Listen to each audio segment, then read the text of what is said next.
Mesdames et messieurs, c'est pas facile de faire des recherches sur le plan médicinal. Voilà, la pluie menace de tomber. Il y a un orage qui est signalé. Le ciel est tout noir. Maintenant, j'ai trouvé cet arbuste. Je vais devoir fabriquer une petite hutte ici. C'est ici que je vais protéger mon petit matériel. D'accord, lorsque je vais en brousse, c'est comme aller à l'école, hein. Là, j'ai mon ordinateur. Donc, toutes les données, toutes les plantes que j'essaie d'identifier, c'est là. J'ai mon cahier de notes. C'est là où j'écris les noms des plantes que j'ai pu identifier. Alors, j'ai la Cassia occidentalis, c'est l'herbe puante. J'ai Amaranthus hybridus, c'est le folon, c'est un légume qu'on mange beaucoup au Cameroun. J'ai Chrysanthellum afro-americanum, d'accord. Foin, c'est proche de la Thémésia.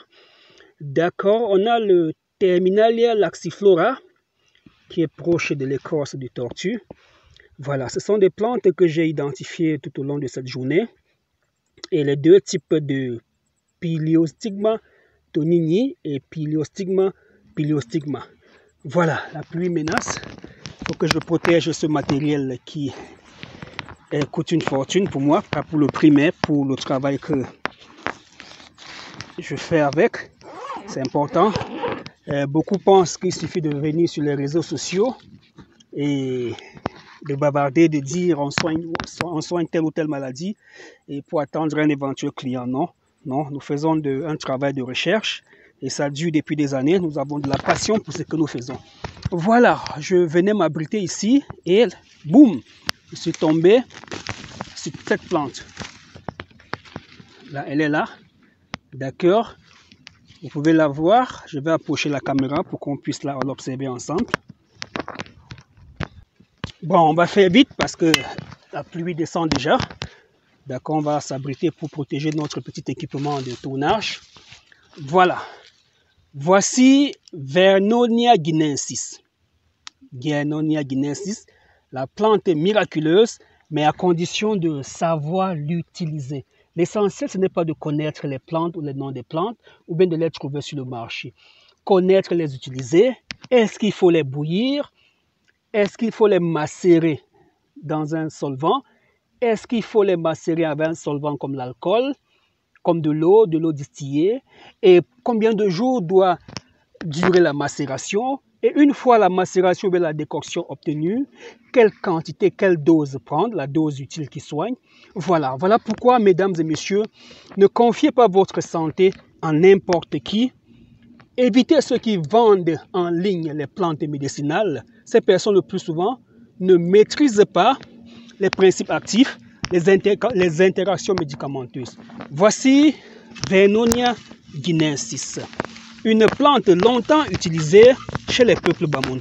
À chaque fois que vous aurez une plante médicinale, il y a une partie qui a plus de principes actifs. Chez cette plante, Vernonia guinensis, c'est la racine. C'est la racine qui est utilisée en phytothérapie. Oui, c'est la racine qui est utilisée en phytothérapie. Madame, attention, les plantes peuvent être très très dangereuses. Les plantes peuvent être toxiques. Lorsqu'on parle de toxiques ici, les êtres humains ne se font pas, en fait, le profane ne se fait pas l'idée exacte de ce qu'on appelle une plante toxique. D'accord? Certes, on peut voir une plante toxique, ça veut dire si on met dans la bouche, on va mourir, on va vomir. Non, c'est pas ça la toxicité. Même une nourriture qu'on a préparée et qu'on a mal conservée peut devenir très toxique. Même une boisson que les grandes structures pharmaceutiques ou bien les grandes sociétés ont fabriquées, si nous les conservons mal, ces boissons peuvent devenir toxiques. Même nos aliments, même les différents bois de conserve que nous ouvrons. Voilà. Revenons à notre plante. Là, voici. La partie utilisée, ce sont les rhizomes. Les rhizomes ici sont des racines souterraines. Voilà. On peut voir, au départ, c'était juste ces petites feuilles. Mais là, à l'intérieur, il y a beaucoup de choses qui est cachées là. On va découvrir ensemble.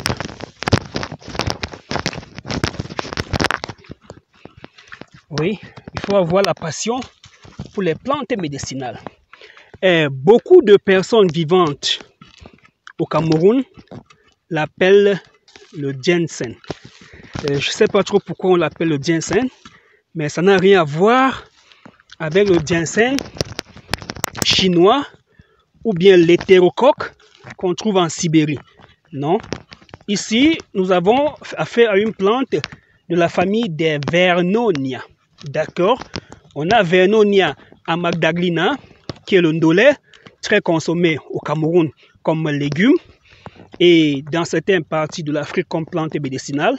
Voilà, lorsque vous avez mal au ventre, pardon, on peut triturer, ça veut dire frotter les feuilles vertes de Vernonia amygdalina et vous faire boire pour vous lutter contre ce qu'on appelle la bile. D'accord? Mais ce qui nous intéresse, la pluie est en train de venir, c'est le Vernonia guineensis. La partie utilisée, c'est le rhizome. Désolé, je vais devoir enlever ma caméra. La pluie est en train de tomber de plus en plus. Voilà ce que nous avons retrouvé. À bientôt, je vous reviens. Le ciel s'est éclairci. Voilà, j'étais en train de vous expliquer l'usage thérapeutique du Vernonia guineensis. D'accord? Vous avez vu, ce sont des racines. La partie utilisée, ce sont les rhizomes. Les rhizomes, ce sont ces parties qui vont au sol. Alors, nous allons les sécher, puis écraser et mélanger à d'autres plantes médicinales pour aider les femmes qui ont une insuffisance ovarienne, qui ont du mal à garder une grossesse. Parce que là, on est dans le registre des hormones. Ovuler dépend des hormones. Garder une grossesse dépend de l'hormone progestérone, de l'acide folique et bien d'autres. Et cette racine que vous voyez ici est une merveille. Il ne s'agit pas de la publicité. Nous avons donné un échantillon au laboratoire de phytochimie de l'université de Douala. Nous attendons les résultats pour vous dire exactement ce qui est dans cette plante comme constituant, comme mélange qui donne un principe actif capable de soigner beaucoup de problèmes. Un déjà, depuis le matin, je suis en savane, je suis fatigué, je n'ai pas mangé, je n'ai pas bu de l'eau. Qu'est-ce que je fais?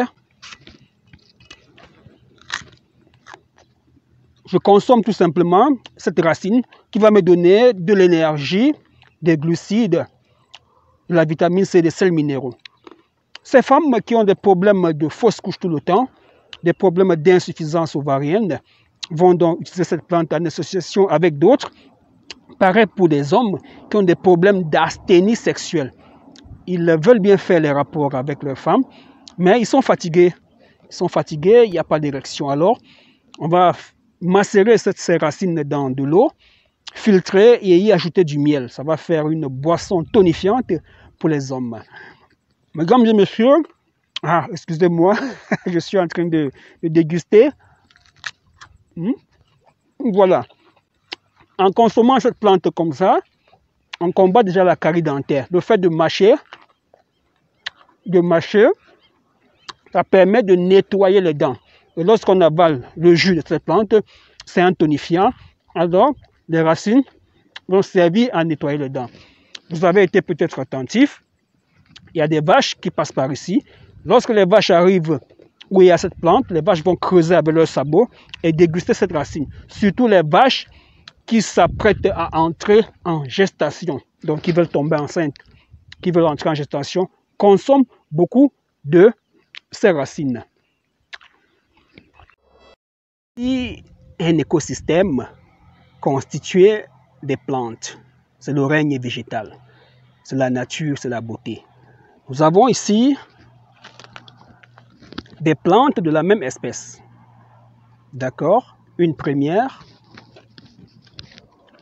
une deuxième, il y en a un peu partout, une troisième, une quatrième, mais regardez les tiges. D'accord, c'est le retour de pluie. Pas de problème. Voilà. C'est comme ça les êtres humains. Nous sommes à l'image de ces plantes. Il y a des personnes parmi nous qui vont développer des maladies et d'autres pas du tout. Alors, nous allons nous approcher donc à côté de ces spécimens c'est toujours la même plante, pas de problème. Nous allons nous approcher de celle-ci. Pas de problème, mais nous pouvons déjà remarquer quelque chose, c'est ici là. La plante est morte. Finalement, elle est morte. Pourquoi? Parce qu'elle a été malade. Voilà. Nous allons venir par ici, là où j'ai laissé ma machette. Je vais vous montrer alors l'équivalent d'un fibrome. Regardez. Vous avez vu? Voilà des bosses. Voilà des bosses sur la plante. Des bosses sur la plante. C'est la même chose, c'est des choses comme ça qu'on retrouve dans votre utérus qu'on appelle fibrome. Là, ici on a deux bosses sur une petite tige. D'accord? Si c'était une femme, on allait dire deux fibromes, deux volumineux fibromes. Les voilà, ce sont ces masses. D'accord. Qu'est-ce qui provoque ces masses sur cet arbre? Qu'est-ce qui provoque les fibromes chez les femmes?